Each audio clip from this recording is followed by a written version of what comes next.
Hi, everyone, and welcome to Cat Chat Live. My name is Nancy Stevens, and I oversee parent and family communications for the University of Kentucky.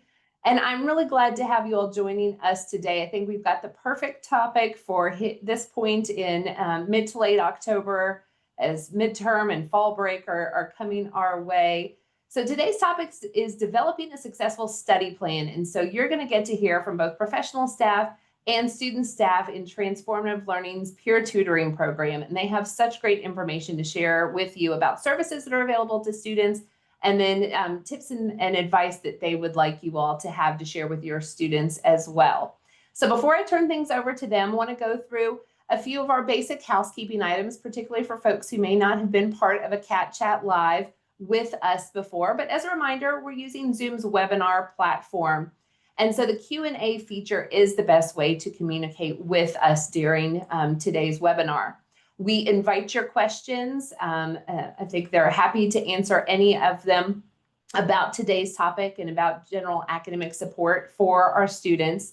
But we won't be unmuting folks, so no need to use the raise hand feature. Make sure you're putting your questions in the Q&A, and then we'll take as many of those as we can during today's webinar. Any links or relevant info that is mentioned during today's webinar, we will be putting in the chat so that you can go back and access that later. So appreciate my colleague Kate being behind the scenes to handle that for us today. If you're not able to stay for the entirety of today's webinar, we totally understand that with busy schedules and so on. We'll make sure that the recording of today's webinar is in the Cat Chat family community later this afternoon or tomorrow at the latest so that you can go back and reference it, maybe have some conversations with your student about the things that you learned during it. Anytime you have questions about the University of Kentucky, things that may be beyond the scope of today's webinar, we invite you to email parents@uky.edu, and you'll be able to connect with staff in the Office of Family and Civic Engagement who can support you and get you the information that you need. You will receive a survey after today's webinar and really hope that you'll take a moment to offer some feedback, both about what you've seen today as well as about future topics you'd like for other Cat Chat Lives. Speaking of, we've got a couple of more Cat Chat Lives scheduled this month. We know it's a busy time in the semester and lots of things going on. But if you're able, we hope you'll join us next week. We've got two different Cat Chat Lives. One is called Celebrating First Generation Wildcats. So we'll be hearing specifically from staff in our CARES First Generation office and having this webinar in conjunction with National First Generation Week. It is open to all families to participate in that webinar, whether your student is a first generation student or not. And then the following day, we don't often have back-to-back Cat Chat Lives, but we do next week because priority registration is coming up in November for the spring 2026 semester. And so we'll have university academic advisors and current students to chat a little bit more about all things priority registration. So registration links for those webinars are in the Cat Chat family community for if you're able to join us live, and certainly the recordings will be in the Cat Chat family community after each of those webinars. You'll also find registration links on our social media accounts if you look to the link in our bio on those accounts.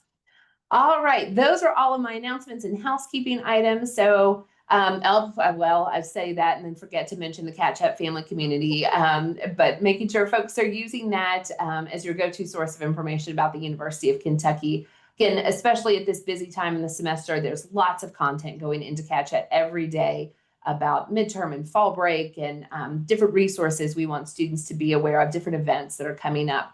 So make sure that you are checking Cat Chat, looking at those email newsletters, remembering that you can always change your settings there in the Cat Chat family community to get those newsletters as often as weekly. So that's something that you can look into. So hopefully you're getting a lot of good information from Cat Chat. All right, now that I've plugged that, I can turn things over to my colleagues in Transformative Learning. So Rachel, I'll let you take it away. We really appreciate you being here with us today. Sounds good. Thanks, Nancy. Hi, everyone. My name is Rachel Pufal. I'm the Assistant Director of Peer Tutoring in Transformative Learning. And I came to UK by way of the 4K through 12 system. I spent Almost 20 years working as a school counselor at elementary and middle and high school level, and then did some consulting work, but then was kind of drawn to continuing that work with students at this level. And so I'm really excited to be in this peer tutoring role, supervising our peer tutors and supervising some program coordinators. I've been here just a little over a year, so has been really fun. And I'm really excited that two of our peer tutors got to join us today as well. So I'm going to pass it to Samantha and Sydney to be able to introduce themselves a little bit. Samantha, you are welcome to go first. Hey, hi everyone. My name is Samantha Miller. I am a senior here at UK. I'm getting a dual degree in psychology and sociology, and I am a college algebra tutor who has been working here for 3 semesters. Hello, I'm Sydney Tokeny. I'm from Michigan, but I'm a junior here at UK. I'm majoring in finance and economics with a minor in business analytics, and I tutor Math 123. Thanks, you two. So Samantha and Sydney are going to be helping me throughout the presentation today. If I need a little more explanation about some tutoring things, because they day in, day out are on the tutoring floor with your students that you let us take care of and help learn and grow. So I want to give you a little bit of an overview of just what transformative learning is first. Transformative learning is we are the centralized learning or academic support center on campus. And we really love this graphic because it really is kind of questions that often students will be asking themselves, or caregivers and parents and families might be having conversations with their students around on how to get resources on campus. And transformative learning is really the place to come to try to figure those things out for their students. And so we have a couple of different services that we offer here. We are from the peer tutoring program, but before we get started on kind of more of the specifics around building kind of a study plan and how peer tutoring can help, I did want to also highlight some of TL's other services. So you'll hear me use the word TL or the term TL because we love an acronym in education. TL stands for transformative learning because that's a mouthful. So one of our services is integrated success coaching, and that is where your student would meet with an integrated success coach, and it would be an individual meeting most of the time, although we do some group coaching. Oftentimes that happens like because a class requests it or something like that. But they would meet with an integrated success coach individually to discuss how to make a plan to really be as successful as they can academically, but they really take a holistic approach and look at all areas of a student's life to determine barriers and then how to address those barriers to be successful here at the University of Kentucky. And then we have peer supported learning is another service. And within that service, peer tutoring happens. You'll see the little orange box around. We have peer tutoring that happens in different locations and for different subjects or modalities. So the study peer tutoring is our drop-in peer tutoring in our 100 and 200 level math, science, and business courses. The study, we actually have 2 locations for that. We have one on the north side of campus we call it the Study North. It's in the basement of Jewell Hall, right across from the Student Center. Students often aren't sure where that is unless they live on North Campus or they live in Jewell Hall, but so we're giving them a reference point that it's across from Starbucks or it's across from the Student Center sometimes helps. And then we also have a study location at what we call the Study Central, and that is in the Hillary J. Boone Center, which is more on Central Campus, and students are probably maybe a little more familiar with that, especially if they take classes in the Chem Phys building or JSB or things like that. They sometimes have an easier time finding the Study Central. And then we also, so those tutoring options are drop-in peer tutoring, so you don't have to have an appointment. We are open from 2 p.m. to 10 p.m. Monday through Thursday, and then at the Study Central, we're also open from 4 to 8 on Sundays. And so students can drop in anytime in that period of time as long as there is a tutor available and there's a schedule online for that. That's on the TL webpage that was on that first slide that we had that had the fun graphic. If a student is looking for one-on-one peer tutoring, we only offer that in composition and communication assignments. And that happens at we call that presentation U. That location is in the basement of Willie T. The Willie T. I don't actually know the whole name of Willie T. So hopefully the parents know what Willie T is. But the Willie T. Library, it's in the hub of the basement of the library. And those are by appointment. But like I said, again, that would be one-on-one, or if you have a group assignment that you have to do, you could bring like a small group to work with the tutor. But that's only for composition. And then I did want to highlight, we also have supplemental instruction. That is one of our peer-supported learning. We don't work directly with that. Samantha and Sydney and I don't. Those are our colleagues. And that is, your student would know probably if they are in a supplemental instruction supported section of a course. And so their peer leader or their SI leader would be in their lecture with them weekly. And then they would lead study groups throughout each week around the content. And it really helps students if they miss some things or some things weren't making sense in the lecture, that's an ability there. They have a little bit more of an ability to kind of learn some more with that peer leader. And I'm going to let Samantha and Sydney, not yet, but I am going to let them tell us a little bit more about what they're seeing when they're tutoring at the study locations.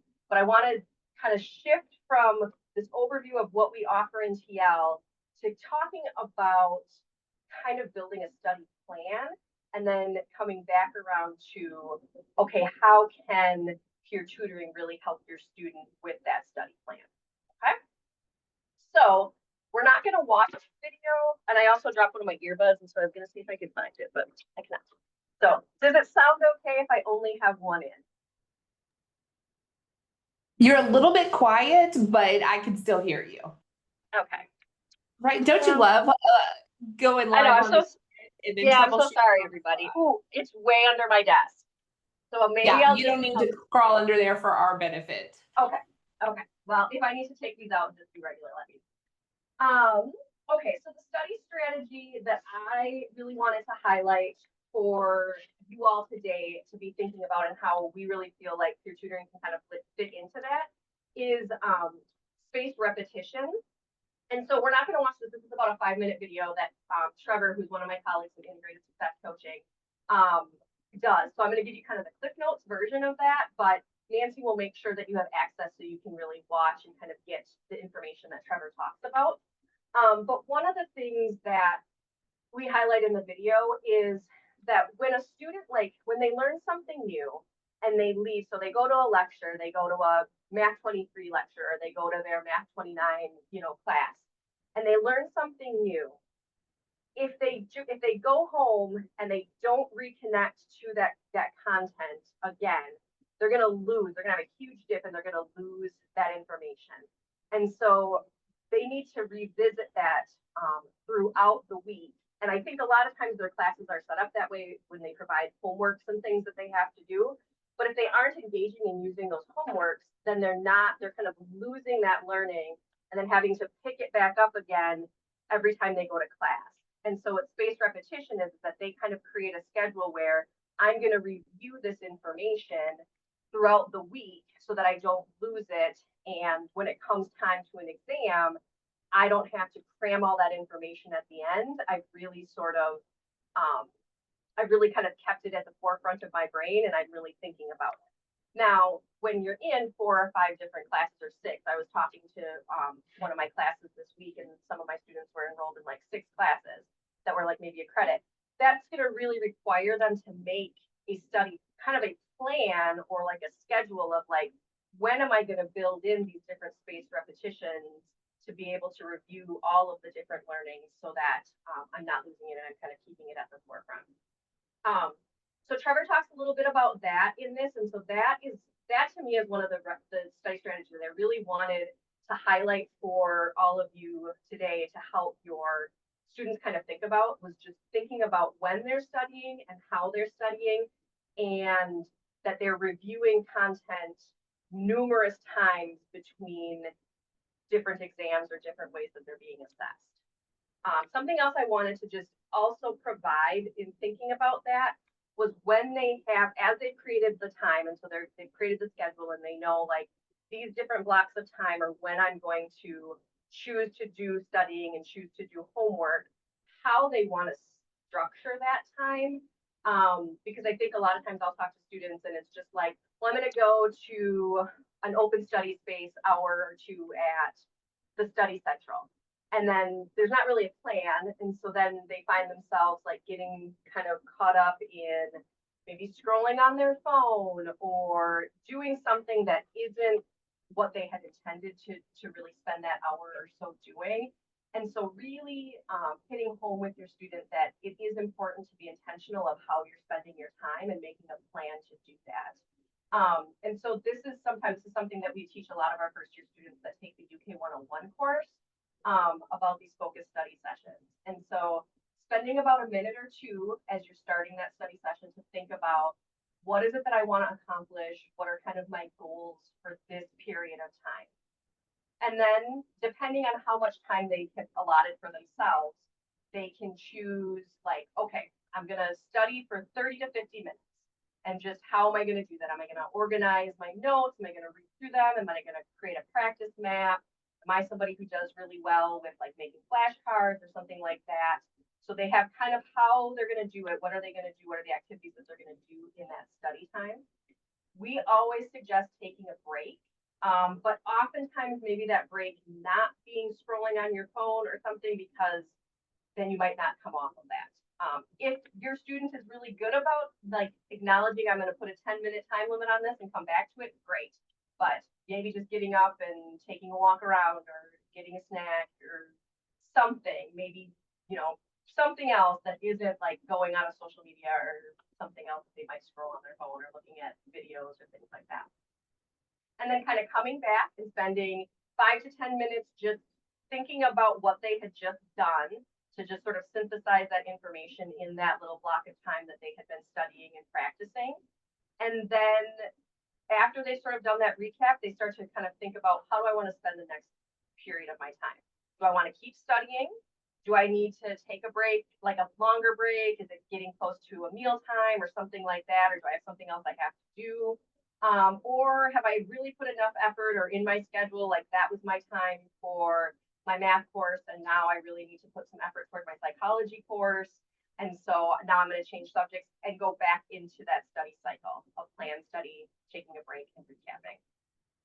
So those are kind of two things that I wanted to highlight as you're thinking about how your student structures how they study here at UK. And then come and bring it back to, okay, so how can peer tutoring help them in that that kind of spaced repetition and help them in that study cycle?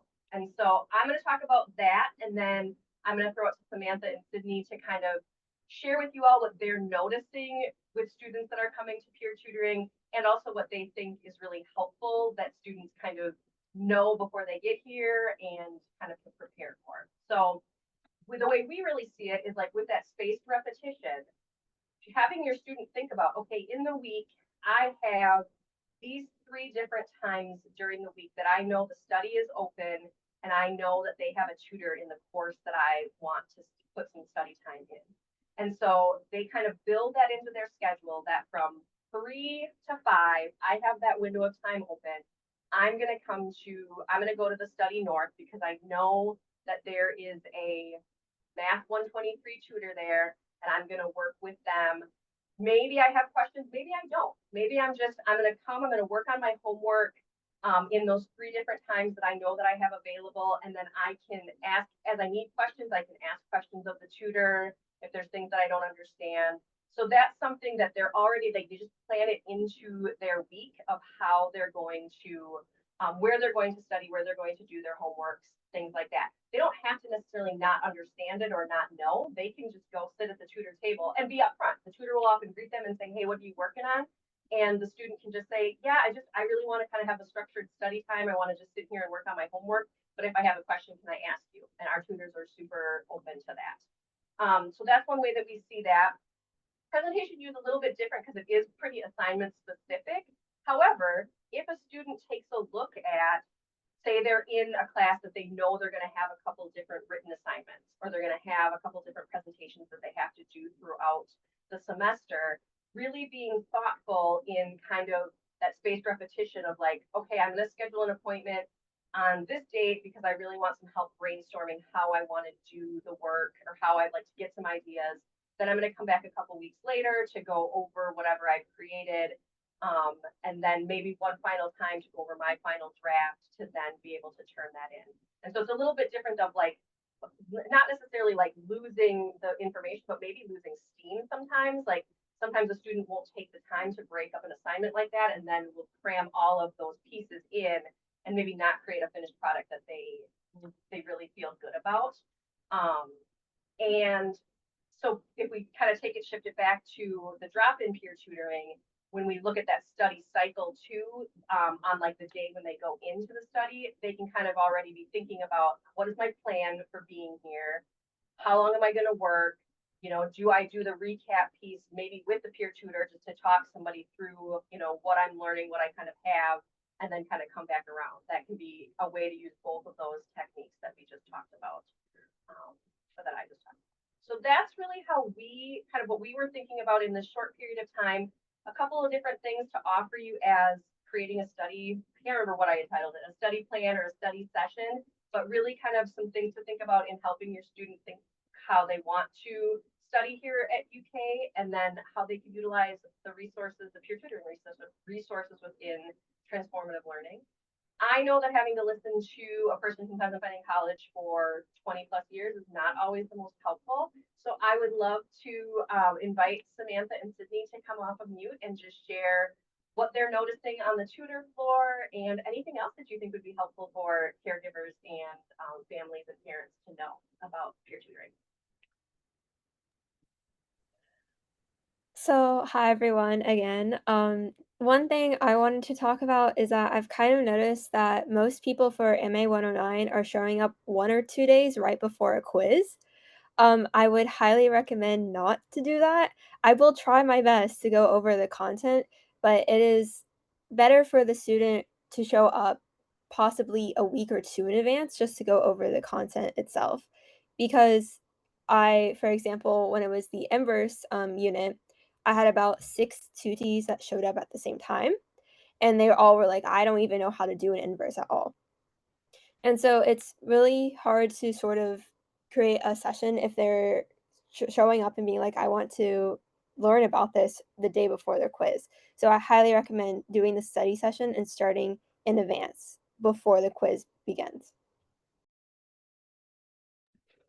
Yeah, building off of that, oftentimes a lot of students come in asking help like on homework and stuff, and I love it when they do that because it is kind of part of that plan. Like, for instance, in Math 123, most of their homeworks are due on Thursday, and if they get there on Monday and are like, I just want to learn it now, and like maybe they'll come back again a day later, and it's just like staying fresh in their brains. I highly recommend that instead of coming like the day of the homework assignment due.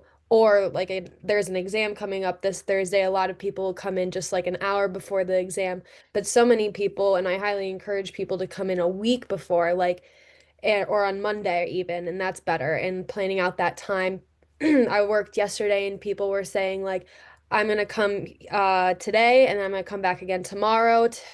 Today we have a common hour, which is like a big group study session where I'm actually teaching that today, so I'm excited for that. And yes, to just plan that out and keep it fresh in the brain, like what Rachel was saying earlier. Thanks, you two. I appreciate you figuring out how it can then like back up what I said. Um, what do you what do you think is maybe you address this because I think you did like definitely coming what can they expect I guess from peer tutoring so when if they drop it in I think it definitely depends on when you both have kind of alluded to that like if you're going to come in at a certain time or right before your exam it might look this way if you kind of take the things that we've talked about and you kind of are preparing weeks in advance or you're using it as your study session what might it look like. Do you? Okay, I'll go first then. So if you are showing up for like a study session like weeks in advance to do like homework or to go over content, usually for me, I work Mondays, so I'm not very busy. For other tutors, it is very different for MA 109, especially like Wednesday and Thursday, right when the homework is due. So when a 2D shows up, I will greet them, I will say hi, and then I will ask them specifically, what do you want to work on? So this is sort of like the planning phase. I really don't want them to be like, oh, I don't know, I guess some content in like standard two. I specifically ask them, is there a homework you would like to do? Is there a practice quiz you would like to go over? Is there like a certain concept that you need more work on? And so once I hear that from them, then I ask them, okay, so can you pull up the homework and show me how you think you would solve this problem? So that's for me starting to figure out what content do they understand? What are the steps that they know how to get through? Then after that, I either say, okay, so you know how to do this. Can you try these practice problems on their own? Or I realize, okay, so I know that you may not understand this. Do you have notes on this topic? Or do you have lectures or slides that we can go over so you can sort of expand on your knowledge? So that's what it looks like when it's like homework and study session. When it is exam time, I do more of a group review because I usually have more tuties there. And I kind of create practice problems for them to go through. And I ask several tuties to support each other and sort of work through the problems with each other. Awesome. Thanks, Samantha. Sydney, yeah, what would you add? Yeah, very similar. I love most of the time when students come in, they are wanting to either work on homework or do professors will post like practice problems before the exam. Into my goal at the like when I'm tutoring people is to basically have them tell me what they're doing or like how to solve something because that's like a big part of the taxonomy, like what we're learned on how to tutor people is basically having them tell us what they're learning and that like will help them stick into like their brain and everything. I also have had students come in and are just like, can you please just give me practice problems? So, and I have to generate practice problems and like have them solve those things. And I love when they do that. Honest, I've only had a few people do it, but I encourage more people to do it because they have already completed like their homework or anything like that. And so they're genuinely just coming to peer tutors to have even more practice, which is 100% a service that we provide.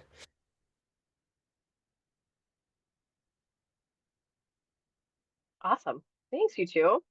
Um, Anything else that either of you think are important things to know about peer tutoring? And if there isn't, then I might throw it to Nancy and she may have some questions that she has either gotten from parents and families in this session or in other times throughout the semester. So before I do that to Nancy, anything else that you think would be important for people that support students to know about peer tutoring? I think you both did an excellent job.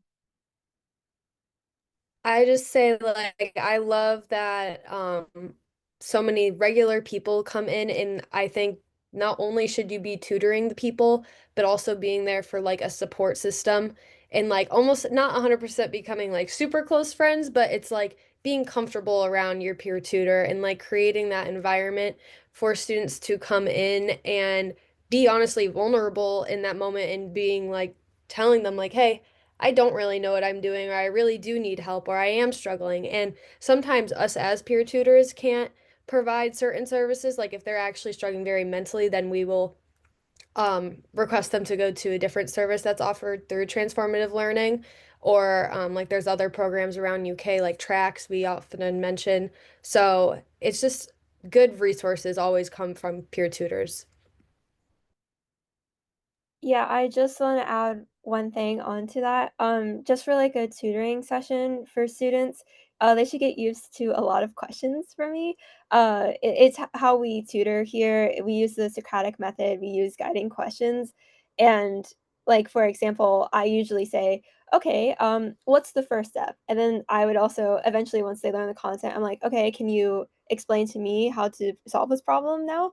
And so I guess I would just say get used to a lot of questions, and also, the 2Ds or the students should also get used to working independently. They should not be afraid to ask questions, but we really want to create independent learners who can solve the problems on their own.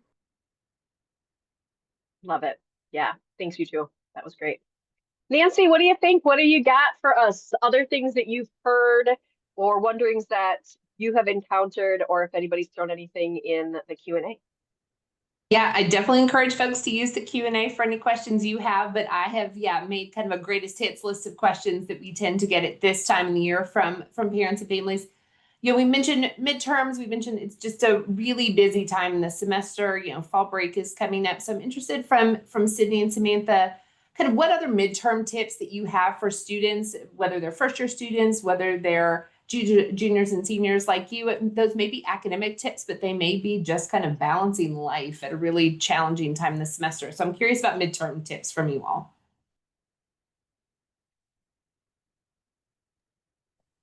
So for me specifically, I like to do lists. That's how I sort of like plan out my day and also my week. So I have a list where it's just all my academic stuff, and then I also have a list where it's all of my personal life.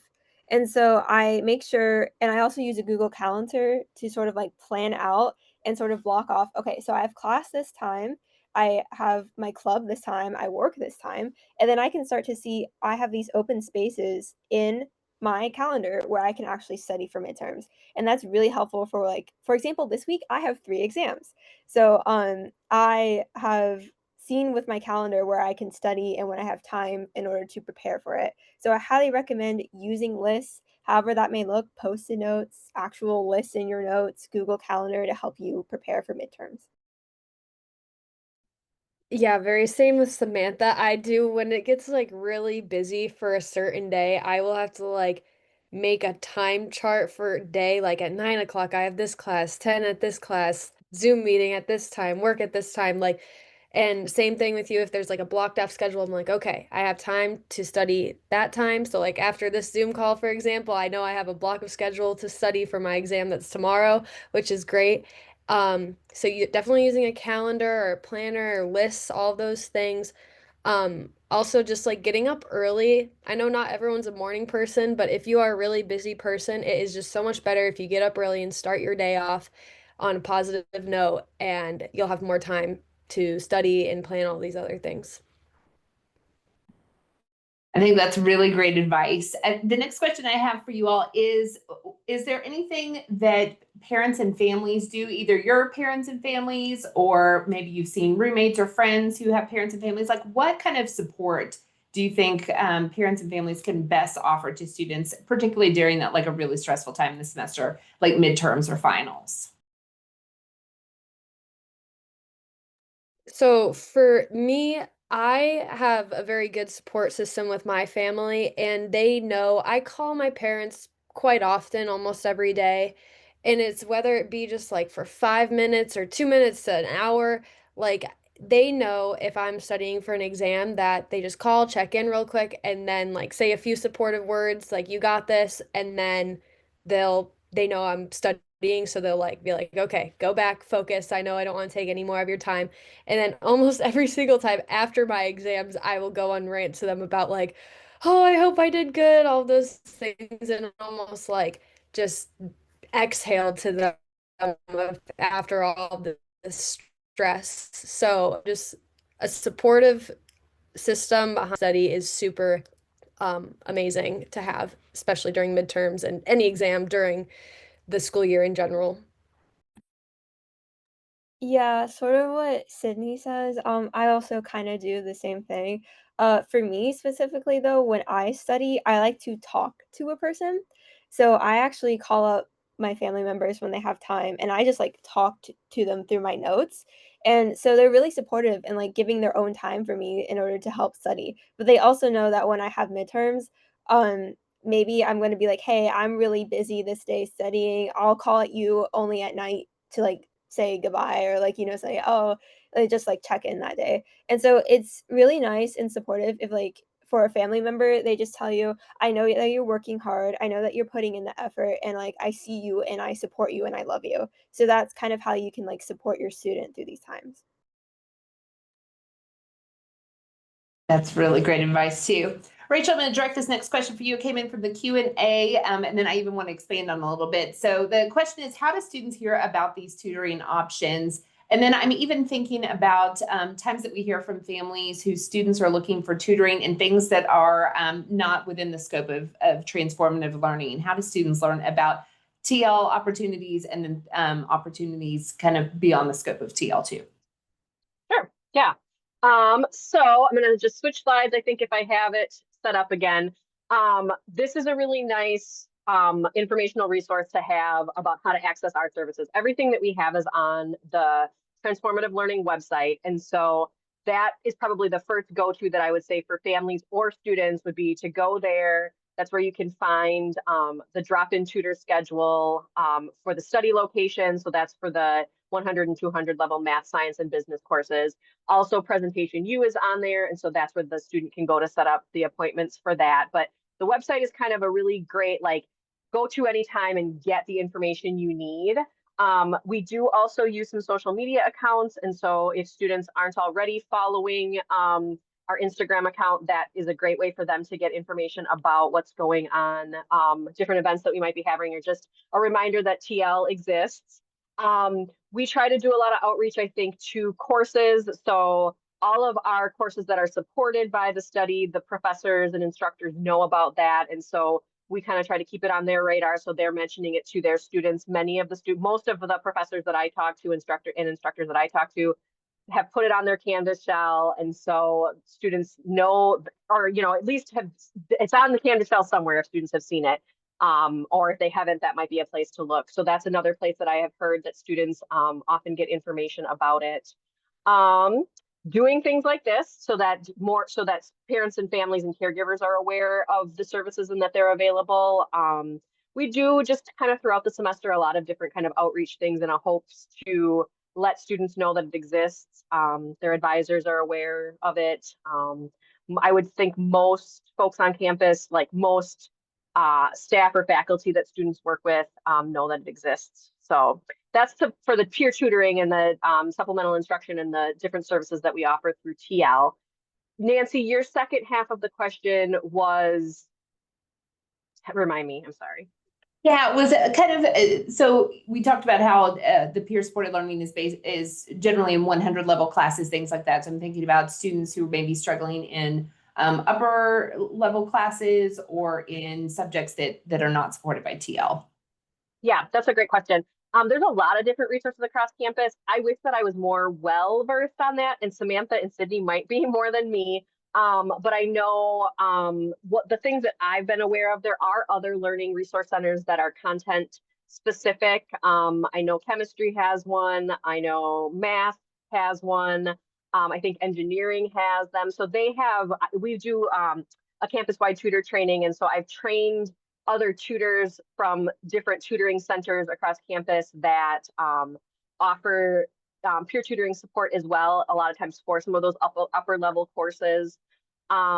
Integrated success coaching is in our, that is a TL service, but that's often a resource that students might use if it's the upper level courses. It's not going to be the content necessarily to kind of talk through that, but it's going to be that ability to just kind of make a plan and start and have an accountability partner within that. Presentation U, we support any class, any assignment, as long as it's communication or composition.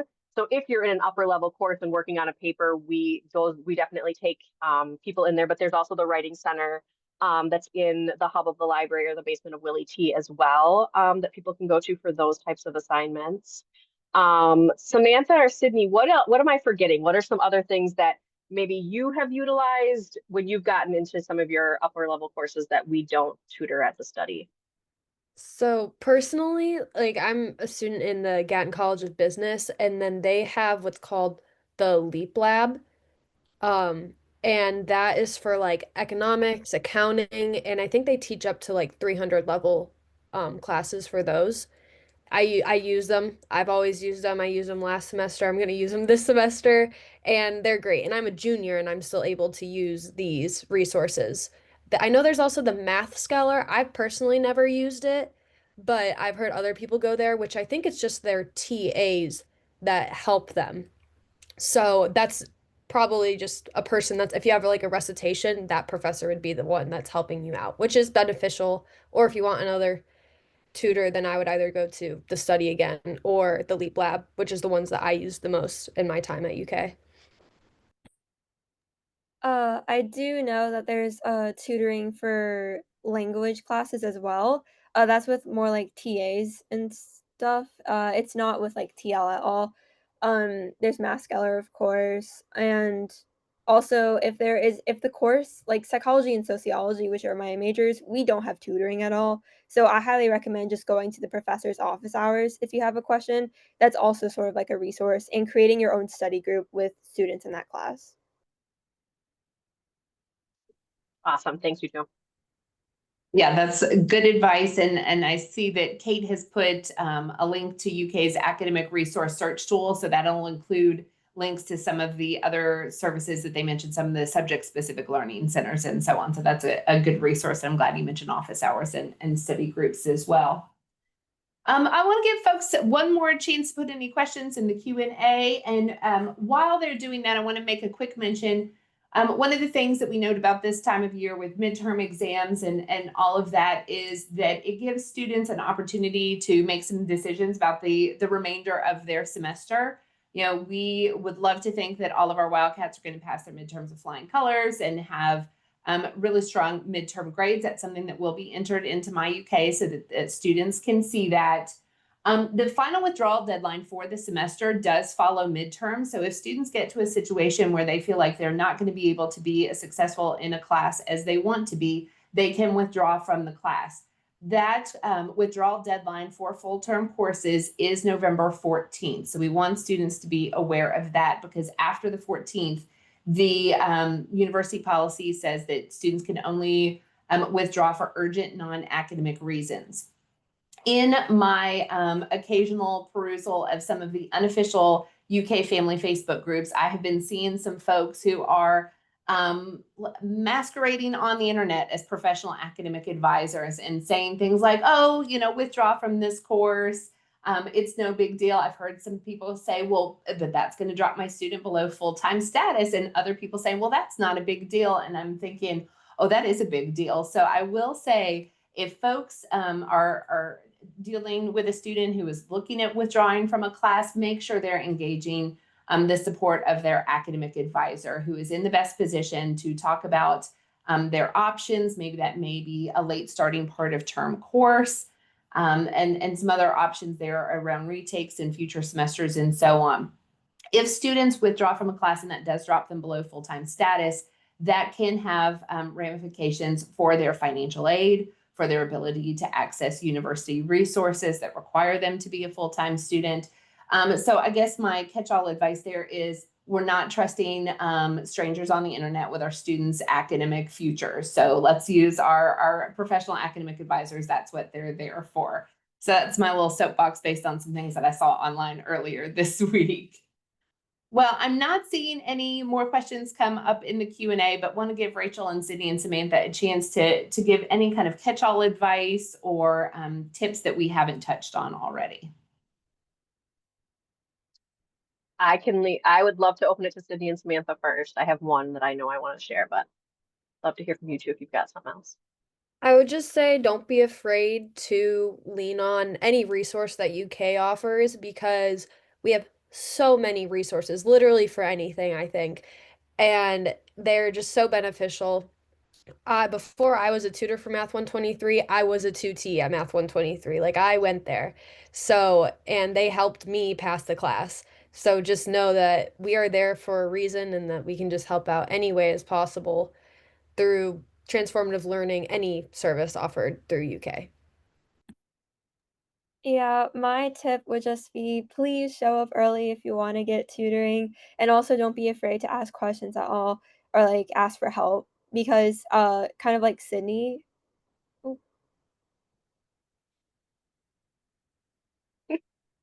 We I still got you, something Samantha. just went okay, something just happened. But okay, so what I was saying was just like Sydney, I actually use SI sessions, which we didn't really focus on today for one of my psychology courses, which was statistics. But just please show up, please come early, and we're here to help. So Awesome. Yeah. And I think so. One of my things is there's still, I mean, we're at term, so there's still half a semester left. And I know sometimes students might feel, and even families might feel like, oh, like, okay, well, we'll just have to start over again in January. If you can try to work through that mindset, if the students can kind of start to establish even now some habits of kind of taking the things that we learned today about that spaced repetition and having a study plan and utilizing whatever resource is the best fit for them, we would love to plug the peer tutoring at the study. But we know that other things might be better. But starting now and kind of working that and making that a habit so that when you get to second semester, you really hit the ground running with that being your habit, is a great thing too. So not waiting to build that habit till January, but maybe starting now in October so that when you hit January, you're feeling even better about being academically successful. Well, you all have provided such great advice for students and families today. So I hope our families found it helpful and really appreciate you all using your time during a very busy week. Sydney and Samantha, good luck on those midterms and the exams. Hope you have a great restful fall break. Rachel, thanks for your expertise and really appreciate all three of you for the support that you offer our UK students. So again, families, we appreciate you joining us and hope this was helpful. We hope to see you for some of our offerings next week for celebrating first generation Wildcats and that priority registration prep. But with that, we'll sign off and wish everybody a great rest of the day. And as always, a go Cats. Thanks, everybody. Take care. Bye.